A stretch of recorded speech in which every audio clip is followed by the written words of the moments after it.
Kalau membuang harta dianggap safih, orang tidak waras. Orang yang membuang waktu adalah orang yang sangat gila dan sangat tidak waras. Sebab waktu lebih berharga daripada uang.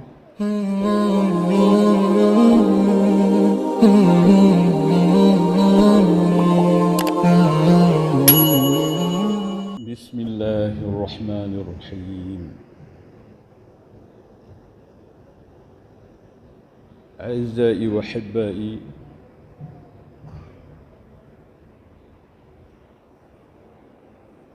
ikhwati wa akhwati, Assalamualaikum warahmatullahi wabarakatuh.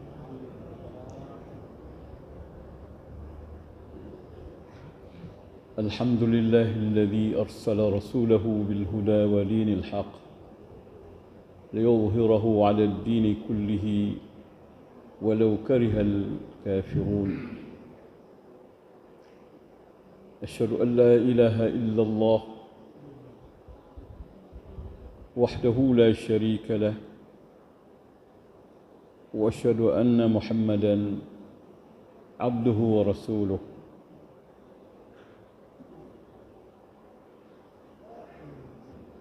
Wa ba'du fa ya ibadallah fa inni usikum jami'an wa nafsi bi taqwallah.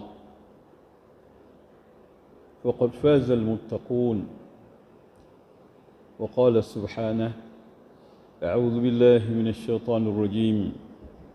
Bismillahirrahmanirrahim. Ya ayyuhalladzina amanu ittaqullaha haqqa tuqatih wa la tamutunna illa wa antum muslimun. يا أيها الناس اتقوا ربكم الذي خلقكم من نفس واحدة وخلق منها زوجها وبث منهما رجالا كثيرا ونساء واتقوا الله الذي تساءلون به والأرحام إن الله كان عليكم رقيبا.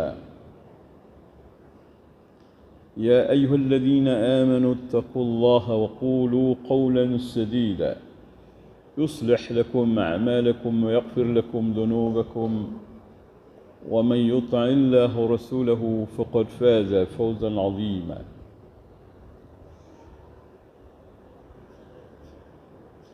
Hadirin dan hadirat hamba Allah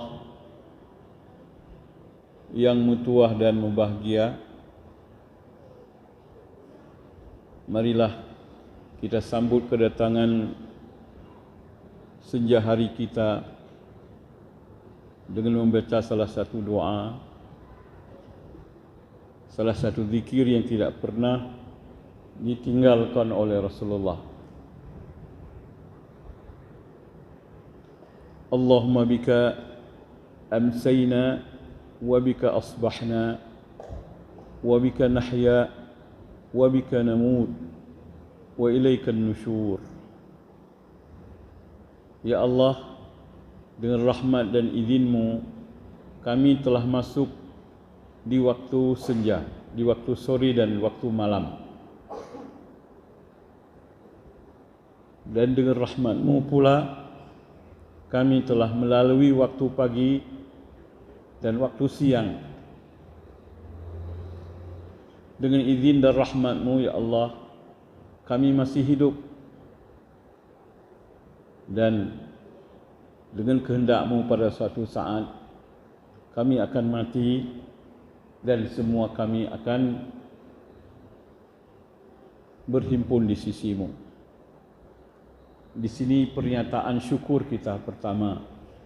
Kita sudah bisa melewati dengan izin Allah waktu pagi dan siang hari.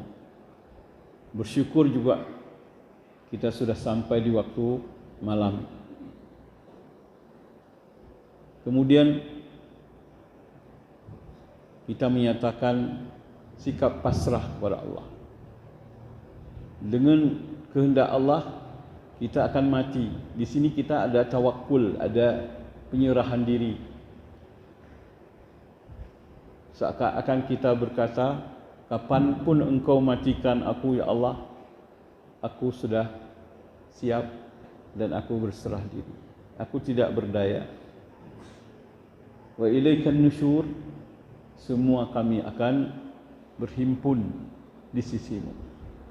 Mudah-mudahan amalan yang kami bawa cukup ya Allah untuk melanjutkan kehidupan yang penuh dengan nikmat, kebahagiaan dan keredaan dari dirimu ya Rabbi. Aizai wa habbai rahimakumullah, kita lanjutkan kajian kita, itu tafsir surah Al-Asr. Malam ini saya akan mengambil kesimpulan dan juga dengan uraian terhadap surat Al-Asr, yaitu surat yang ke-12 Allah turunkan kepada Nabi kita Muhammad sallallahu alaihi wasallam. Urutan wahyu ini urutan ke-12. Mudah-mudahan kita semua bisa hafal dan tahu maknanya dan bisa memahami dan mengamalkan isinya. Pesan-pesan ilahi yang ada di dalam surah itu dapat kita amalkan dengan baik. A'udzu billahi minasyaitonir rajim. Bismillahirrahmanirrahim. Wal 'asr. Innal insana lafi khusr illa alladhina amanu wa 'amilus shalihat wa tawasaw bil haqqi wa tawasaw bis sabr. Demi masa, sesungguhnya manusia benar-benar di dalam kerugian, terkecuali orang yang beriman dan beramal saleh, dan orang-orang yang saling berwasiat tentang kebenaran dan saling berpesan tentang kesabaran. Jamaah yang saya cintai, pendek sekali ayat ini, tapi artinya sangat agung. Kandungannya, isinya sangat penting untuk kita amalkan. Di sini Allah memulai khitabnya dengan bersumpah. Maksudnya ini bukan main-main. Kalau Allah sudah bersumpah, harap hambaku ngambil perhatian, dengar baik-baik, pahami baik-baik, dan amalkan isinya. Sebab sumpah dari Allah itu adalah pernyataan sangat penting.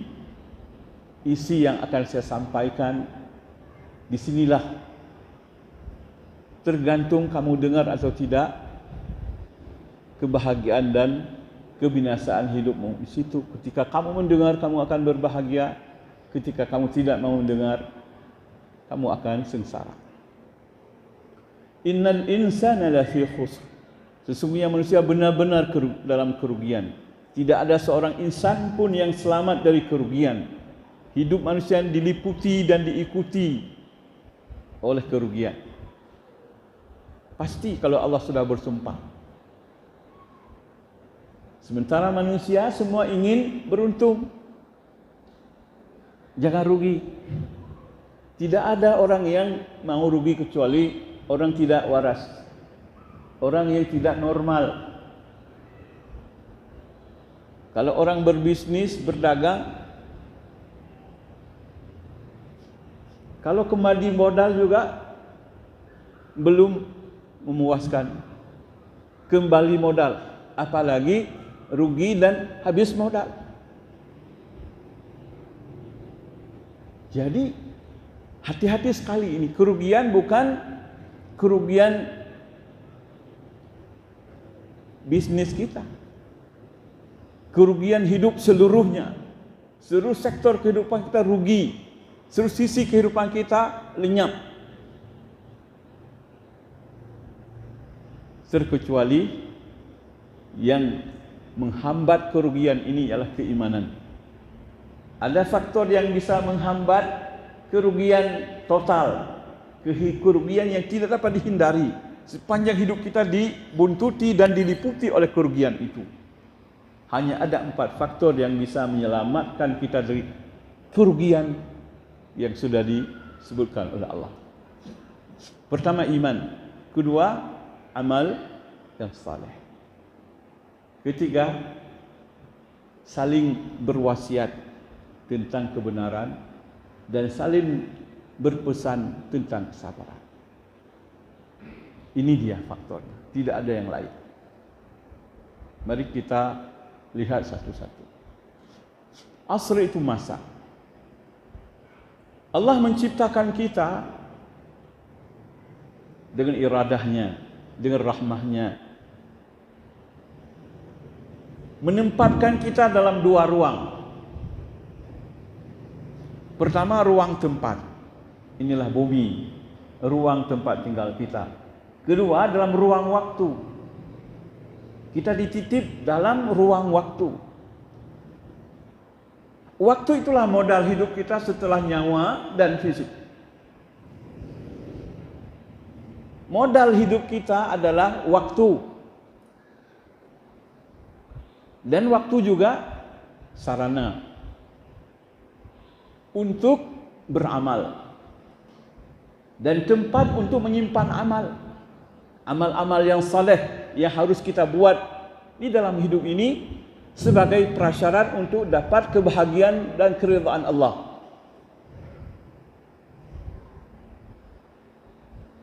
Prasyarat untuk dapat kenikmatan hidup seterusnya nanti di akhirat. Inilah waktu. Waktu ini modal hidup kita dan wadah untuk amalan-amalan kita. Membuang waktu, membuang modal, membuang waktu, membuang wadah untuk menampung amalan. Rugi total. Parah sekali.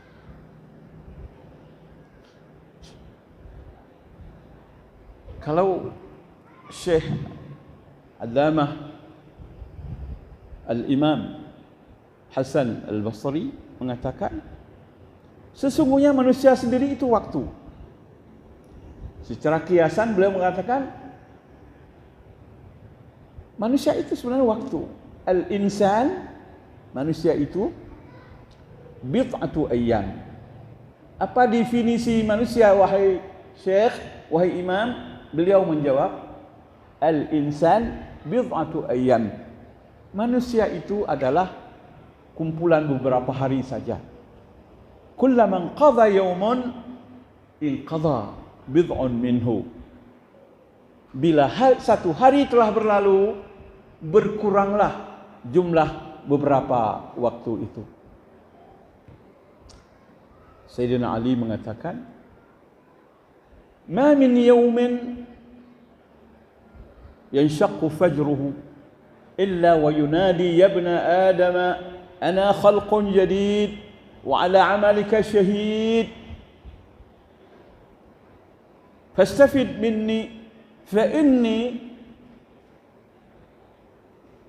lan arji'a ila yaumil qiyamah. Hari bila sudah menyingsing fajarnya, hari itu memanggil walaupun Anda tidak mendengarnya.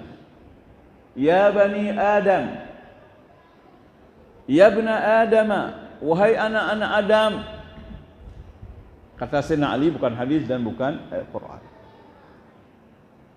Ana khalqun jadid. Aku ini makhluk baru. Yang kemarin itu saudaraku, abangku. Ini makhluk baru. Aku makhluk baru. Wa ala amalika syahid. Dan aku ketahui dan menyaksikan amalanmu. Aku akan lihat dari pagi sampai sore sebelum aku pergi. Aku lihat apa amalanmu.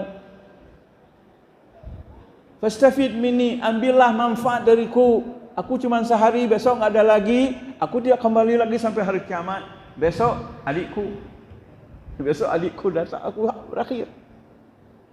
Kenapa engkau tidak ambil manfaat dariku yang cuma sehari ini? Aizai wa hibbai rahimakumullah. Orang yang membuang waktu dihitung orang yang sangat bodoh kalau tidak disebut orang gila. Mana berharga uang dengan waktu? Uang kalau sudah habis bisa dicari yang lain. Waktu bila sudah habis tidak bisa dicari yang lain. Sudah pergi, sudah hilang. Dan orang menghabiskan hartanya untuk mencari kelapangan waktu, dan itu menambah, menurutnya ada tambahan usianya, maka dia mau hartanya hilang demi kesehatan dan demi usianya. Kalau membuang harta dianggap safih, orang tidak waras. Orang yang membuang waktu adalah orang yang sangat gila dan sangat tidak waras. Sebab waktu lebih berharga daripada uang. Coba perhatikan. Maka Allah bersumpah, demi waktu ini paling berharga, modal hidupmu dan sarana penampung amalmu. Perhatikan, oh insan, perhatikan ini. Sedetik berlalu, sedetik kamu rugi. 1 jam, 1 hari, 1 minggu, 1 bulan, 1 tahun, sejumlah itu kerugianmu.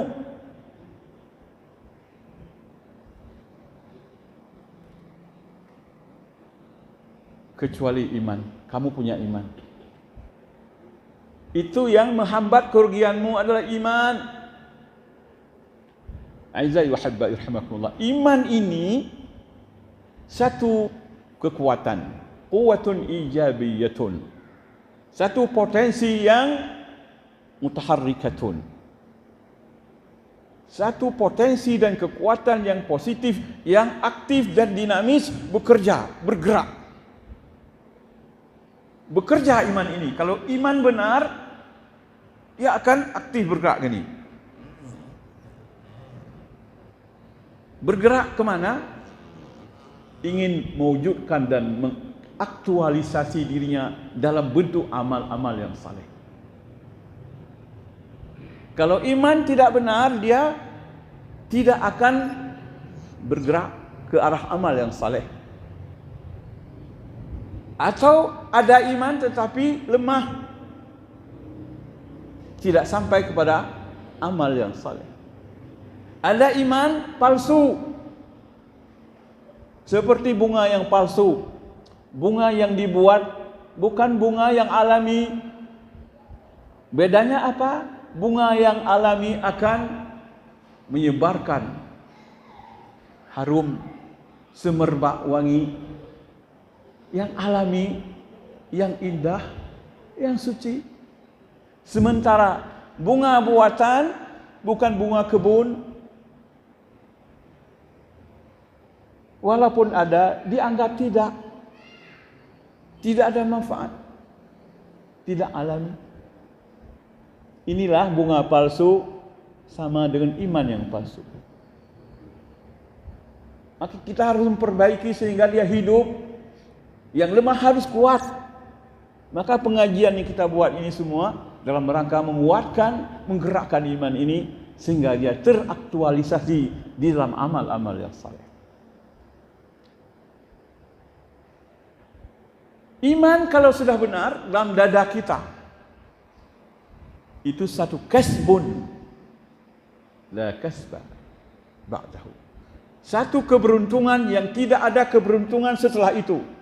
Dan apabila iman tidak ada, itu khusranun, yang tidak ada kerugian, yang tidak ada kerugian setelahnya. Keuntungan yang tidak ada keuntungan selain iman, kerugian yang tidak ada kerugian bila iman tidak ada. Sebab akan palsu semuanya, semua akan berantakan, semua akan sia-sia, semua akan sama dengan tidak ada. Semua akan membawa kepada bencana, semua akan mengantarkan ke dalam kehidupan yang penuh dengan masalah, semua akan mengantarkan manusia kepada kehidupan yang sangat pedih di akhirat nanti, iaitu berupa neraka.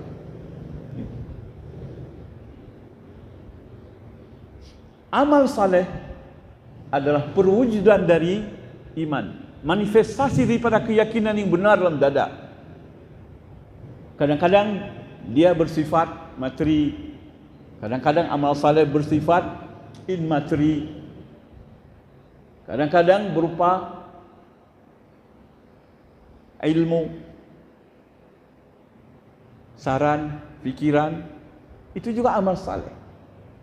Kadang-kadang berbentuk harta, uang, benda, bantuan yang ikhlas diberikan. Ini akan berwujud amal saleh. Amal salehlah yang mengikat dan mengabadikan manfaat keberadaan manusia dalam hidup. Kalau tidak, putus setelah mati. Rasulullah mengatakan sallallahu alaihi wasallam dalam berbagai hadis sahih, saya ambil sekarang. Saya lihat beberapa.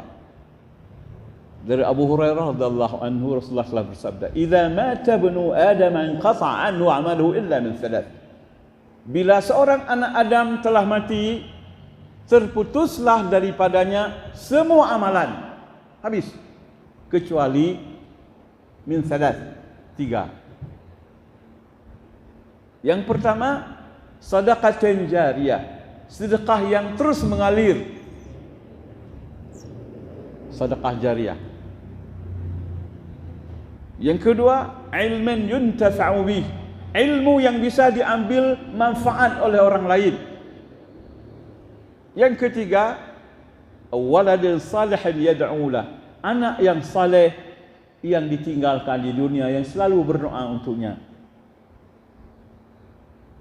Kalau tidak ada yang 3 ini, sia-sialah, putus, kita terus dalam derita yang panjang sampai dibangkit, sampai dihisab, sampai ditentukan nasib kita.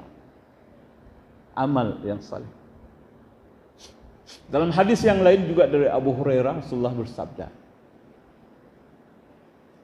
"Inna mimma yalhaqul mu'mina min amalihi wa hasanatihi ba'da mautihi ilman 'allamahu wa nasyarah, wa waladan salihan tarakah, wa mushafan waratha, aw masjidan banah,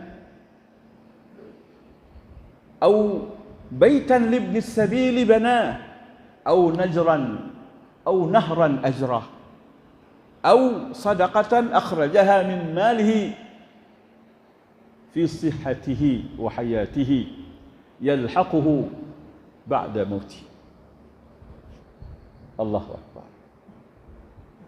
Hal-hal yang terus bersambung dengan anak Adam, dengan orang beriman setelah kematiannya. Pertama, ilmu yang diajarkan dan disebarluaskan, ilman 'allamahu wa nasyarah, ilmu yang diajarkan kepada orang dan disebarkan. Yang kedua, waladan salihan tarakah, anak yang saleh yang ditinggalkan. Yang ketiga, mushafan waratha, Quran yang diwariskan, yang dihadiahkan, yang diwakafkan. Atau masjidan banah, atau masjid yang dibangunnya. Atau baitan libni sabil banah, atau rumah bagi tunawisma yang dibangunnya, orang-orang yang tidak punya rumah. Atau nahran ajrah, atau sungai atau sumur yang digalinya. Atau sadaqatan akhrajaha min malihi fi sihhatihi wa hayatihi, atau harta yang dikeluarkannya dari hartanya sendiri semasa dia sehat dan selagi dia masih hidup. Pahalanya sangat besar ketika kita masih sehat. Biasa kalau sudah mau sakit, sudah sakit, khawatir takut meninggal, baru kasih. Atau nanti Mau meninggal baru titip pada orang, suruh ini suruh itu, titip uang, titip emas, titip beras. Sudah mau meninggal atau setelah meninggal, ada juga pahala kita sudah meninggal dikasih uang atas nama kita oleh anak-anak kita. Yang paling besar pahalanya ialah dikala kita masih sehat dan dikala kita masih hidup. Yalhaquhu ba'da mautihi. Inilah faktor-faktor ini yang akan mengiringinya dan terus berhubungan dengannya setelah kematiannya. Pertama apa? Ilmu yang diwaris, yang diajarkan. Kedua, anak yang saleh. Yang ketiga, Quran yang diwakafkan. Keempat, masjid yang dibangun. Kelima, rumah untuk tunawisma, termasuk untuk anak yatim, tunawisma. Orang terlantar, enggak ada rumah, bangun. Keenam, sungai atau sumur yang digali. Ketujuh, harta yang dikeluarkan dari miliknya sendiri dikala dia masih sehat dan masih hidup. Berbahagialah orang yang beramal dengan amal kebaikan, sebab kebaikannya dirasakan oleh semua orang. Meskipun dia telah mati berada di perut bumi, amalannya, jasanya, ilmunya, apa yang ditinggalkannya dinikmati oleh orang lain. Ajaran-ajaran yang baik yang dia ajarkan diamalkan oleh orang. Dia sebenarnya walaupun sudah mati masih hidup. Masih hidup. Coba lihat Nabi kita. Masih hidup. Enggak pernah berhenti orang menyebut namanya di seluruh penjuru bumi, di setiap detik. Syahadu an la ilaha illallah, syahadu anna Muhammadar Rasulullah, orang salat. Karena dia telah berjasa menaburkan amal saleh, meluruskan akidah manusia, mengajarkan manusia beribadah, mengajarkan ilmu dan akhlak, merubah sejarah peradaban manusia. Hanya dalam waktu 33 tahun selesai semuanya. Meskipun banyak tantangan, banyak halangan, amal salehnya dirasakan sepanjang hidup manusia di bumi. Maka salah satu doa kalau kita pergi ke berziarah ke kuburan Nabi, kita baca Allahumma jzihi an ummatihi afdalal jaza. Ya Allah, berilah balasan kepada sang Nabi tercinta atas nama umatnya yang dia telah taburkan jasa dan amal salehnya seafdal, sebaik-baik balasannya Allah.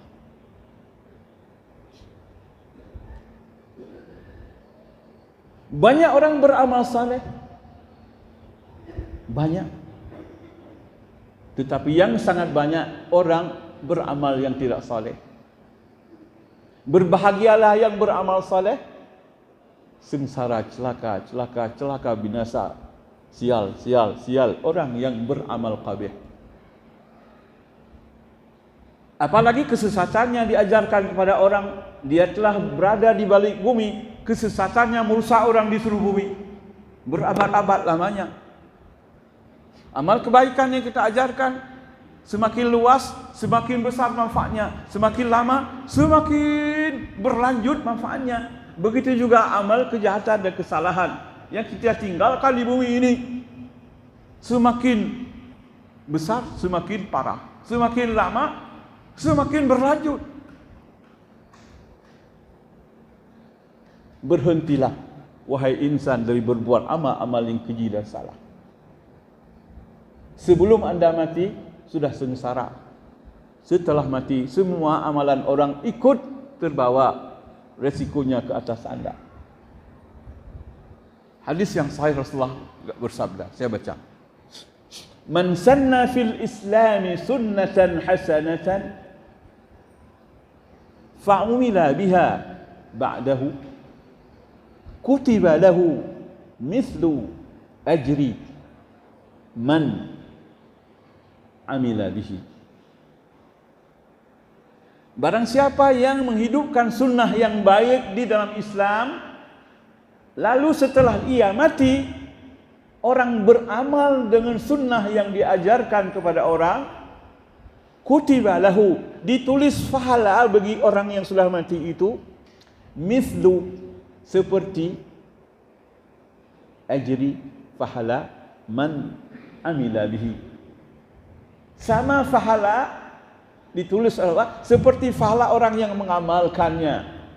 Wa man sanna fil islami sunnatan sayyi'atan fa'umila biha ba'dahu kutiba alaihi mithlu wizri man amila bihi wala yanqusu minhu syai' wala yanqusu min awzarihim syai'. Tadi wala yanqusu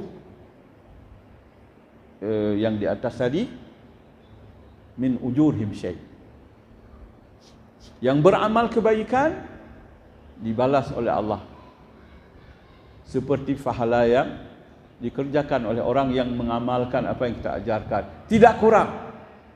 Tidak kurang sebagaimana Allah berikan, penuh sama dengan yang diberikan kepada orang yang mengamalkan. Begitu juga yang mengajarkan sunnah sayyi'ah, amalan-amalan yang buruk dalam Islam diamalkan oleh orang setelah dia mati, Allah tulis dosa alaihi, dosa mislu wizri, seperti dosa dan beban yang dilakukan oleh orang yang mengamalkannya. Wala yang qusu min awzarihim syai'a, tidak berkurang sedikit pun dari apa yang didapati oleh orang yang melaksanakan dan mengamalkan kesalahannya. Karena itu kita harus selalu beramal saleh. Beramal saleh saudara. Aizai wa habbai rahimakumullah, sudah amal saleh. Iman sudah amal saleh. Faktor yang ketiga, saling berwasiat, at-tawasi.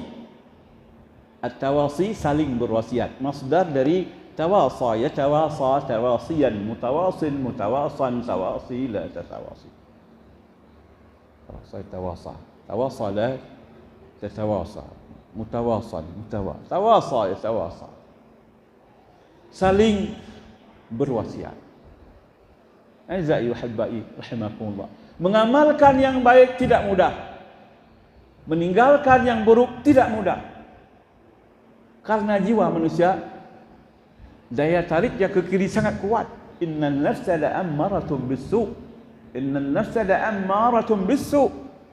Diri manusia, nafsu manusia memang sangat kuat daya tariknya ke kiri, ke yang buruk. Dasarnya manusia ini semua cenderung kepada yang buruk. Ini tantangan hidup dan ini ujian Allah. Allah mau lihat siapa yang mau dengar tuntunan bimbingannya, siapa yang mau bertahan untuk mengharap ridha Allah, tidak mau mengikuti apa yang dibisik oleh nafsunya. Tantangan. Dari situlah Allah membalas siapa yang mendengar, siapa yang tidak, sesuai dengan keadaan itulah Allah beri balasan kepada hamba. Kenapa tidak mudah? Manusia punya nafsu, manusia punya lingkungan, menurut lingkungan, manusia punya adat dan tradisi. Kalau kita amalkan baik, berlawanan dengan tradisi. Kadang-kadang terhambat dengan pertimbangan kekinian, kearifan lokal, kondisi sosial. Kadang-kadang tekanan pada tempat kerja. Selalu banyak faktor yang menghambat kita di dalam melakukan kebaikan dan meninggalkan keburukan. Karena itulah kita saling berwasiat tentang kebenaran kepada saudara-saudara kita, sehingga mereka sadar, teringat, terdorong untuk yang baik-baik dan terjaga, terpelihara daripada kesalahan. Manfaatnya pertama menjadi penyadar, kedua pendorong untuk kebaikan, yang ketiga jadi penahan daripada kerusakan. Itu manfaat kita berwasiat, menjadi pengingat. Kedua, menjadi pendorong kepada yang baik dan penghambat daripada yang buruk. Kemudian jadi penyelamat daripada kesengsaraan, kerusakan, kehancuran, kerugian. Manfaatnya. Wa tawassaw bil haqqi. Lalu yang keempat, wa tawassaw bis sabri. Hidup ini memang tantangan. Semuanya sangat berat. Bermacam-macam musibah dalam hidup, tantangan, godaan yang apabila kita tidak saling mewasiatkan untuk bersabar, banyak orang akan rusak, banyak orang akan gagal, banyak orang akan rugi. Maka berpesanlah kepada kawan-kawan kita untuk selalu sabar menjalani kehidupan yang penuh dengan berbagai tantangan. Hidup ini memang harus bersabar. Tanpa sabar kita akan konyol dan rugi. Wasiatkan kepada semua orang untuk bersabar dalam beramal kebaikan, bersabar dalam mendidik anak, bersabar dalam mengurus keluarga, bersabar dalam mengurus umat, bersabar dalam mengurus rakyat, bersabar dalam segala pekerjaan, bersabar dalam menjalankan kepercayaan, bersabar dalam menjalankan amanah. Sabar, wasiatkan supaya jangan rugi. Yang dua tadi, iman dan amal saleh, manfaatnya untuk kita sendiri. Yang dua yang terakhir, manfaatnya untuk orang lain, dari orang lain juga kembali kepada kita. Jadi iman dan amal saleh itu urusan kita, diri kita. Berwasiat kepada kebenaran dan kesabaran berarti kepedulian kita untuk menyelamatkan orang lain. Tidak hanya diri kita yang perlu kita selamatkan, tidak hanya anak dan keluarga kita yang perlu kita selamatkan, orang lain, saudara kita, tetangga kita, masyarakat kita juga harus kita selamatkan. Ada kepedulian terhadap orang lain. Aizai wa hibbai rahimakumullah. Tantangan sangat berat. Iman sangat dangkal dalam dada kita hari ini. Susah sekali bagaimana kita menanam iman di dalam dada manusia. Yang kedua, orang banyak menghambat kebaikan. Tetapi sabarlah.